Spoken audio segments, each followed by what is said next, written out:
It's time for another monthly breakdown. So today we're going to go through our real July 2026 family budget using Monarch Money. We spent around $7,000, which is way better than June's $13,000, thanks to a few expenses that hit all at once. Now, the reason I do these live for you is to show you that you can still take the family vacations. You can get the nicer car, go out on more date nights. This is the only life we get. So we deserve to enjoy it. And I want to show you how to work within the budget to make it happen. Now, that doesn't mean everything was perfect for July. We still spent more than $1,600 between groceries and eating out, nearly $3,000 on housing, and had a few extra expenses like medical bills, gifts, entertainment, and registering one of our vehicles, most of which was in the budget and planned for. But overall, this ended up being one of our stronger cash flow months. So in this video, I'm going to show you exactly where our money went, which budget categories came in higher than expected, and then where we did well and what we're changing heading into the fall. Let's jump into it. Okay, so before we know where our money went, we got to know where it comes from. So let's go through our income first.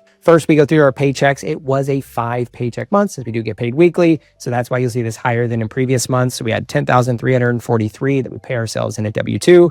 And then business income extra, that was $7,361 from one of our LLCs. So that came in, and then $11 in interest from the bank. Thanks, bank. So in total, we brought in $17,715 this month. This is a high month, so we're definitely going to be utilizing it. Okay, so as we come down to our housing category, our mortgage hit for $2,142. This was normal. This is our principal and interest. Home insurance, we do have as a rollover fund. So this $250 that you see adds in. So this month we'll end the month with $290. Next month's $250 will get added on top, and it keeps going. So next year when we pay in one lump sum, which saves you around 10%, depending on the broker you use, that way we actually have it set aside and available, and it's not going to shock us. So gas and electric came in under actually what we had been originally planning. We usually in the summer months pay between $200 to $250, and it only came in at $164, which was good. That was actually offset by water. Water, we paid about $100 more than budgeted. We always had this at $160, and then we ended up raising it to $268 just because of the heat and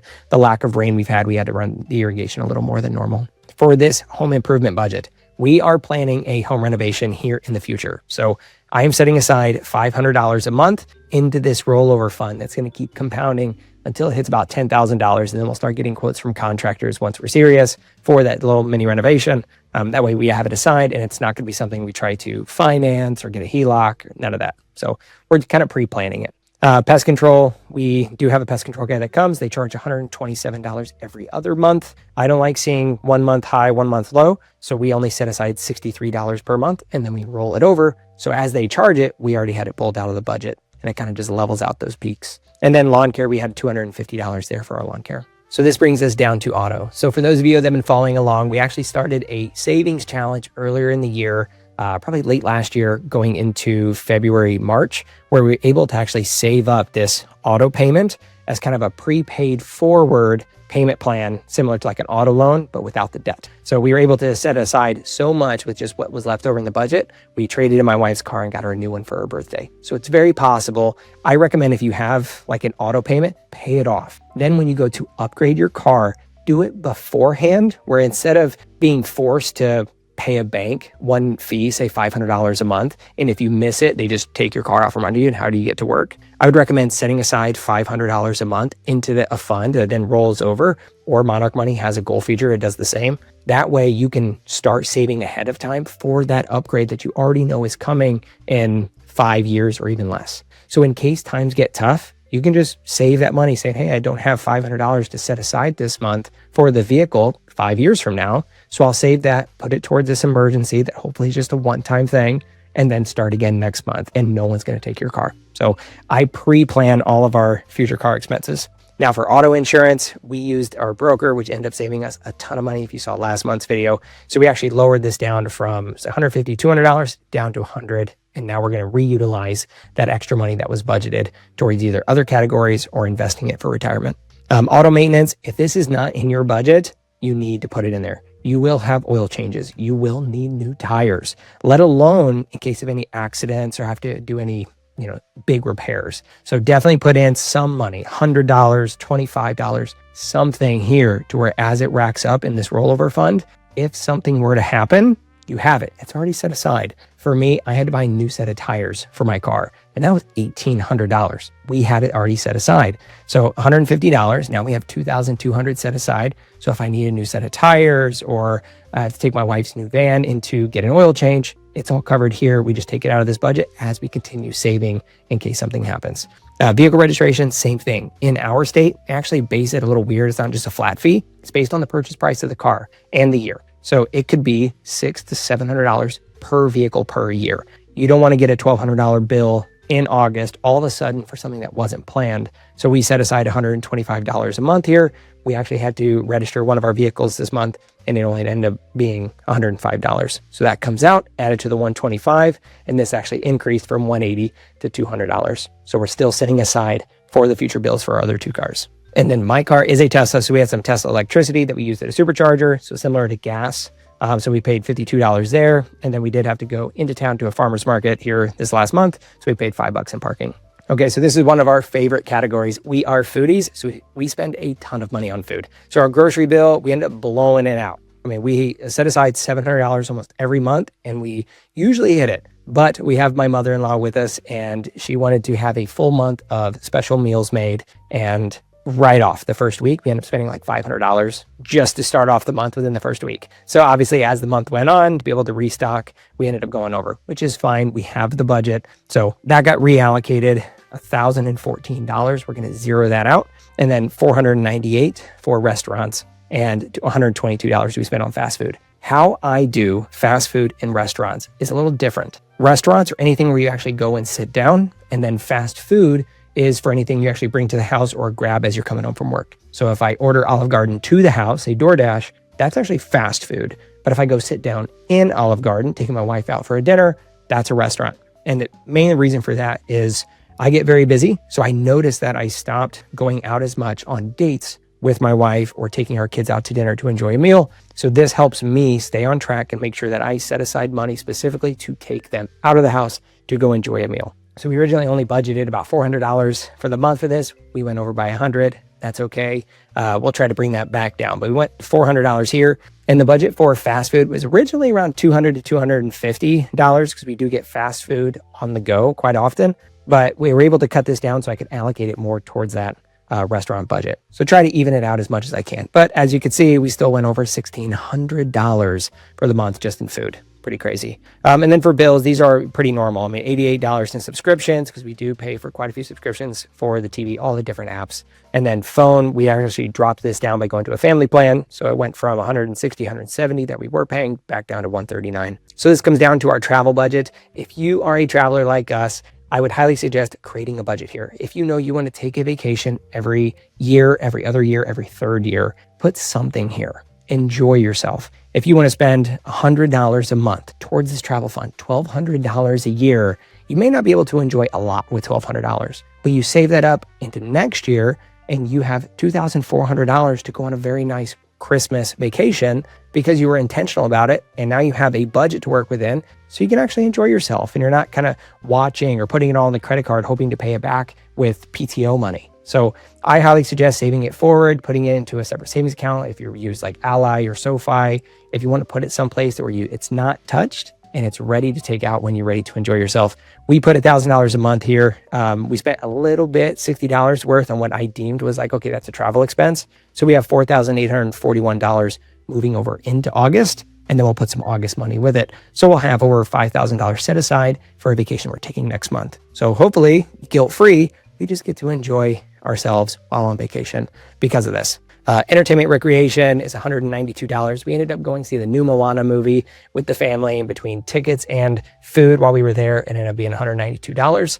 So that wraps up travel and lifestyle, which was around $1,192 budgeted, set aside, not spent yet because we haven't spent our travel and vacation money yet. Being that we do have our new baby, we do have childcare set aside. So that is $500 as of right now for part-time childcare. Shopping, we did end up having $250 worth. This is not something I usually spend on myself.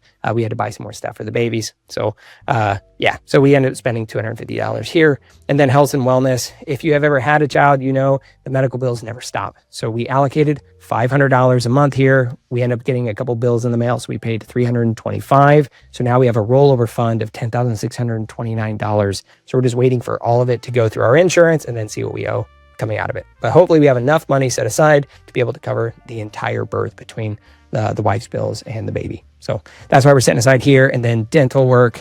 We know our oldest will need dental. So we have $500 set aside here with a total budget of around $6,000 set aside for that. And then for the haircuts, I will actually lower this since we only spent $102 on haircuts last month. And then this little button here says apply 102 to all future months. Most months are actually higher than this. So I'll uncheck that box. And then you see it actually adds to our left to budget up here in the top right corner. One reason why I really like Monarch Money is it's very intuitive. It's very personal. So as you want to raise and lower these numbers, it'll add and subtract from your left to budget to give to the categories that you want to put in here. So as we scroll down, we have gifts here, $377. We had a few birthdays in July, so we end up spending some money here. So we had that set aside. And then different financial fees. So we had $2 allocated. Only ended up being $1, which is fine. It's just like little miscellaneous ATM fees. And then insurance, we had life insurance hit. So that was $14. Okay, so that is the budget for July. And we still have $8,382 to put somewhere. Now, the one thing that isn't in this budget is all the money that we've actually put into Fidelity for our investing challenge that we're running. So in the month of July, we invested $3,500. If we subtract that from $8,382, we're looking at $4,882 left to put in the budget in a category that we want to add to. I know, as we spoke about earlier in the video, we want to put more money to this home improvement. So we'll add another $500 there. Home insurance, I like the rate that that's going. I don't suspect it'll be higher. We'll put another, say, $200 in auto maintenance just to give a buffer in case something crazy happens. Vehicle registration is right on track. Travel and vacation, I think we'll be able to put quite a bit here. So let's do $2,500 for now. So $6,182. We still have around $1,200, $1,300 left. Medical bills, I like where that's at. Dental, I'm not too worried about. Okay, so the rest of these categories look like they're on track. So I'm going to stick all the excess up in home improvement so we can do that renovation sooner than expected since it's such a strong cash flow month. So we're going to go ahead and put the rest in this budget. Let's see where that gets us. Right to 35. The reason why I want to see 3,500 here in that top right corner is that is the amount that we invested in Fidelity. So since it's not actually shown here and taking from the account, since it was a transfer, that actually zeroes out. It's called a zero-based budgeting method. That means every dollar that we have made this month, since it was a strong month for us, has now been allocated and given a job. So we know that we're going to have a home improvement. We're planning for it. We're setting money aside. We have all of our insurance covered. We have maintenance covered, vehicle registration. And in case anything were to happen, you can always click here and move money from a certain category to an emergency if it pops up. So say instead of travel, instead of putting $2,500 here for the month, I need to move this to, say, vehicle maintenance. Something happens. I can actually move this to up here to vehicle maintenance, like home and auto maintenance right here, and type in an amount and then cover that, or at least the majority of that emergency, and not have to worry about something that's more of a want than a need, because I'm going to need my car to get to work. So that part is totally doable, totally customizable. One of the reasons why I love Monarch Money is because it varies intuitive to your personal budget. So let's pop over to August to see what we can plan out here since we've changed up some of the numbers. So we click this arrow up here and we get back over to August. So we're going to click here because as we click into these, it's going to auto update since we changed some of the rollover funds. So since August is only a 4 paycheck month for us, we are going to have the normal $8,274 hit. And then our business income, since for our business, we usually pay ourselves on the first of every month just to make it nice and easy.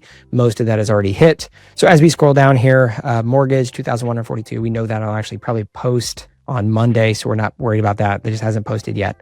Home insurance, $300. That's good to set aside for now. Gas and electric, being that it's July, August, and the AC runs a little bit more, we know that'll be probably a little bit higher. Water, since it was high last month, we'll just go ahead and accept that it'll be high this month. So we'll put $250 here. $500 for home improvement. That's fine. And you see that it did bump up from last month. It brought over that large chunk. So now we have $8,196 in there. Pest control, yes. Lawn care, since it was over $200 last month, we have that listed.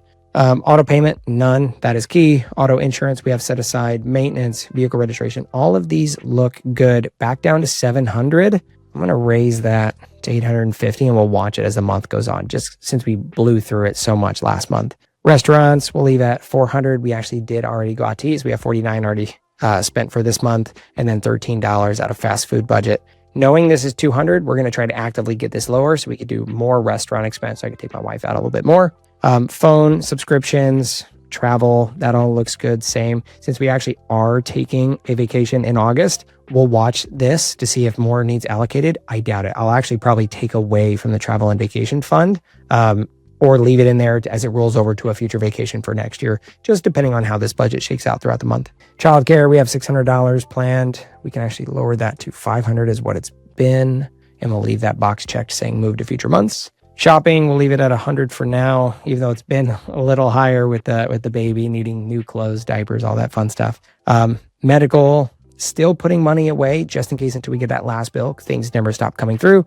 And then dentist, haircuts, all this looks good. So this looks like what we've going into August. I don't suspect we'll actually go through or go over budget on anything. But if we do, we have some more left in the budget. I always recommend really tightening everything down. Give yourself a buffer. That way, if anything goes over budget, it's okay. You can allocate it and go on. If you're trying to budget down to the penny, something needs to happen. You need either increase income by taking on, say, Uber, mowing lawns, cleaning houses, something like that, or really looking at your budget to see what needs cut. Things that come to mind that are easy to cut. We're talking subscriptions, the easiest thing. Get out of those. You could save $50, $100 a month. Your cell phone bill. If you're using Verizon, T-Mobile, if they're still charging a lot with the acquisition of US Cellular, you can look at Helium Mobile or Mint Mobile to help try to cut some of those costs. Even Boost Mobile down to $25, $30 a month, really cut it down to nothing. And then as you go in, I mean, if I'm paying $200 for lawn care and my budget is really tight, I'm going to want to put this maybe saying, hey, I'm going to have to mow it myself. Now, looking back at July, I think this is a pretty good example of the structure of what a real budget should look like. We didn't live like hermits. We went out to eat more than planned. We took the kids to go do things. We bought gifts for birthdays that I personally forgot about, and had a few miscellaneous expenses that weren't necessarily part of the original plan. I mean, our food budget between groceries and eating out came out to more than $1,600. So there is definitely a few areas that we can tighten up going into August. But because we knew what our regular bills were, we planned ahead for the larger expenses and checked the budget throughout the month. We still ended July with almost $10,900 in positive cash flow before moving money around into those rollover funds and our investments. And that's really the goal for us. Not to make every category look absolutely perfect, but to make sure that things we enjoy today aren't getting in the way of what we're trying to build for the future. And that's why I continue using Monarch Money. It automatically brings our accounts and transactions into one place. And it normally takes me about 2 minutes a day to review everything and make sure we're still on track. I'll leave a link down below in the description for Monarch Money if you want to save 50% on your first year if you want to try it. There are plenty of apps that you can try. I swear by Monarch Money, it has helped our family so much. And since I can help you save money with it, it's down there. And if you've been trying to build a budget, save more money, pay down debt, and finally create a financial plan that works the way you actually want to live, I do offer one-on-one financial coaching where we'd find a way for you to still take that vacation, upgrade your car, take a spouse on more date nights, because you deserve to enjoy the one life that you get. If you are interested, you can click the link down below in the description to book a call and use the coupon code SHIELDLINE to receive 50% off either a single session or a complete coaching plan. Thank you so much for watching. I'll see you in the next video.